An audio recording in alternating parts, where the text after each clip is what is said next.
On débute le bulletin avec les tarifs douaniers de l'administration Trump. Malgré qu'aucun tarif supplémentaire n'a été annoncé hier dans le domaine du bois, une entreprise de la région connaît néanmoins un coup dur. Et Olivier Chantier-Chibougamau a annoncé que son usine à Val-d'Or et Sullivan fermeront définitivement. Effectivement, Anthony, plusieurs facteurs expliquent cette fermeture. On parle notamment des feux de forêt, du moratoire sur le caribou forestier ou encore de la faiblesse du prix du 2x4.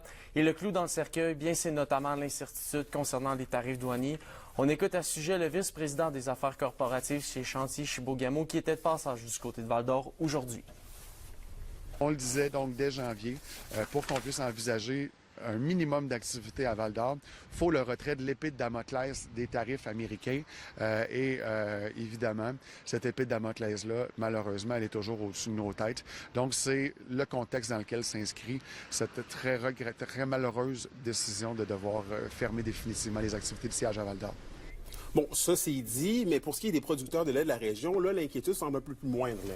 Effectivement, Anthony, même si des menaces de tarifs douaniers de 250 % sont envisagées au niveau des produits du lait, c'est seulement une fraction des produits qui sont exportés. Tout ça en lien avec la gestion de l'offre qui fait en sorte que le lait produit dans la province est en grande partie vendu et consommé ici. Mais il n'en demeure pas moins qu'actuellement, le marché américain veut pouvoir exporter plus ici. On écoute le président des producteurs de lait de la région, Michel Robert, à ce sujet.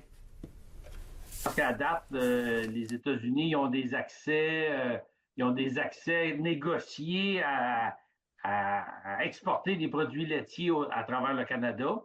Il y en a pour, j'ai les chiffres ici, il y en a pour, dans l'année passée, là, ils ont exporté 877 $, 1 million de dollars qui ont exporté de produits laitiers au Canada. Là. Fait que, puis nous, on exporte 360 millions. Fait que, c'est une balance commerciale négative envers le Canada. Anthony, la situation en lien avec les tarifs évolue rapidement alors qu'il y a déjà plusieurs conséquences sur l'économie, notamment les marchés boursiers. On surveillera donc si le président Trump pourra reculer dans les prochains jours. Ouais, c'est donc un dossier évidemment à suivre. Merci beaucoup, Olivier. Au plaisir.